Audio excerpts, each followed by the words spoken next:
miarabantsika rehetra amin'ny anaran'i Jesosy ilay tompon'izao rehetra izao. Andriamanitra no tokony ekena mihoatra noho ny olona. Izay indray avana lohatenin'ity vidéo manaraka ity. Tenin'Andriamanitra izay voasoratra any amin'ny asan'ny apôstôly toko 5 andininy 7 izay teny izay. Voatsela koa izay avana dia nisy ilay trangana ampalahelo tany Frantsa. Mpampianatra lehilahy anankiray izay maty nisy nanapa-doha satria hoe niteny zavatra na mpianatra zavatra izay maniratsira ny fivavahana silamo. Ary tao aorianan'izy iny dia nisy fanehoan-kevitra be dia be mihitsy avy amin'ny mpanao politika frantsay.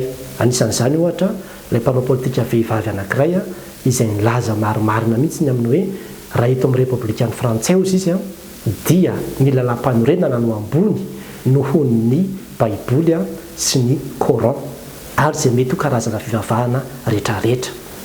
Sarotra be ho antsika kristianina no mandray an'izany teny izany, na dia hoetreretina hoe toa marina ary ilay izy, satria ny antsika kristianina dia ny soratra masina ihany no fahefana ambony sy lehibe indrindra mitondra ny fiainantsika, dia izay vao mandeha daholo ny zavatra rehetrarehetra. Ary izany nahatonga ny fivavahana kristianina tamin'ny andron'ny fahampanjaka ohatra tamin'ny andron'ny ranavalona voalohany no enjehina, satria hoe tsy manaraka ny baikon'ny mpanjaka ireo le kristianina ireo zany.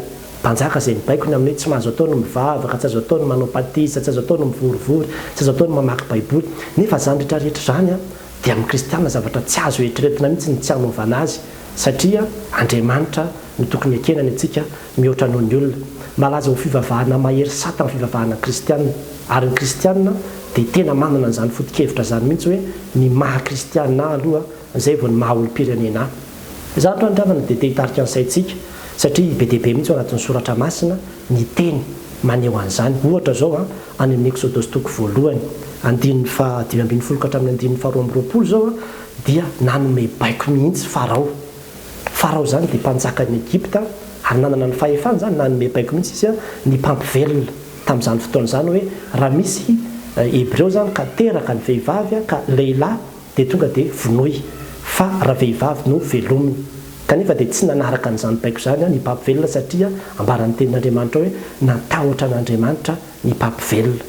Izany hoe Andriamanitra aloha tena fahotany zany, famonoan'olona zany, tsy avy amin'ny Andriamanitra zany tetikady zany, ka na dia baikon'ny mpanjaka azy dia tsy manaraka an'izany izy. Dia tahaka izany koa aty amin'ny testamenta vaovao any amin'ny asan'ny apôstôly toko 5:7 zao ilay vakitsika teo ry Petera dia tena ny lehibe mihitsy, satria ambarany io manao hoe ny mpisorona be mihitsy ny nandrara azy hoe ianareo tsy mila mampianampianatra an'izany anarana zany intsony ianareo. Kanefa dia nambarany mazava tsara mihitsy ny amin'ny hoe Andriamanitra no tokony ekena mihoatra noho ny olona. Midika zany hoe Andriamanitra aloha manana ny fahefana zay vao ny olombelona, ary marina zany satria itsika ny ravana dia nohariana Andriamanitra, ka itsika izay nohariana indray ve no ametraka ny fahefana. Ny fahefana izay nataontsika indray ve no ataontsika ambony no le an'ilay mpahary. Zavatra tsy mitombona zany amin'ny maha-kristianina antsika. Ary zany zavatra zany dia miseho amin'ny endrika isan-karazany. Eto anefa ravana aloha dia te hitarika ny saintsika ny amin'ny hoe itsika kristianina dia tsy manohatra velively mihitsy ny fahefana. Fahambaran'ny tenin'Andriamanitra any amin'ny Romanina toko 7:20 hoe maneke ozy izy ny mpitondra anareo, maneke ny fahefana lehibe. Izany hoe raha misy zany fahefana dia tena manaja isika ary tena manaiky isika saingy io fanekena io dia misy fetrany io. Fa raha ohatra ilay zavatra ampanovina ianao ka zavatra mifanohatra amin'ny sitrapon'Andriamanitra dia amin'izay fotoana izay Andriamanitra aloha izay vao lehibe, izay vao le mpanjaka, izay vao le manam-pahefana ho antsika kristianina. Eto dia te hitarika ny saintsika rehetra. Raha ohatra ianao ka zanaka, marina tokoa ny tenin'Andriamanitra hoe ianareo zanaka manajany ray aman-dreninareo, manekeny ray aman-dreninareo sy ny ohatran'izany araka ny tenin'Andriamanitra. Kanefa dia izao hoe raha ohatra ka hitarika anao ny ray aman-dreninao hangalatra na handainga na hanompo sampy na handeha anao famadihana ohatra, na ihany koa hitarika anao ny ray aman-dreninao amina fijangatsangana, hivarotra anao itsy, hivarotra anao iroa, ampivarotena anao izany rehetrarehetra zany zavatra tsy araka ny sitrapon'Andriamanitra zany, dia misafidy ianao hoe iza no ekenao teny, ny ray aman-dreninao sa Andriamanitra. Fa raha ny baiboly dia izao no voasoratra hoe Andriamanitra aloha no tokony ekena teny izay vao ny olombelona. Dia tahaka izany koa na dia hoe manambady azy ianao, voasoratra anatin'ny baiboly mihitsy hoe ianareo vehivavy manekeny vadinareo, fa amin'ny zavatra izay tsy mifanohatra amin'ny tenin'Andriamanitra. Fa raha ohatra ka hitarika anao ny vadinao hoe hijangajangana, hitarika anao ny vadinao hanota amin'izay fotoana izay dia tena Andriamanitra no miaro anao. andriamanitra no manampy ianao fa mijorory avana. Dia tahaka izany koa any amin'ny toeram-piasana tsiraray avy izay misy antsika any, raha terena ianao anao soni taratasy osoka zavatra efa hitanao fa tsy araka ny sitrapon'andriamanitra no hampanaovina anao, dia mijorotsika fa tsy hoe asako ity volany dadiaviko eto fa za tsy mirarahan'izany zavatra izany, dia ataontsika ihany izy kanefana mampanota antsika ilay izy.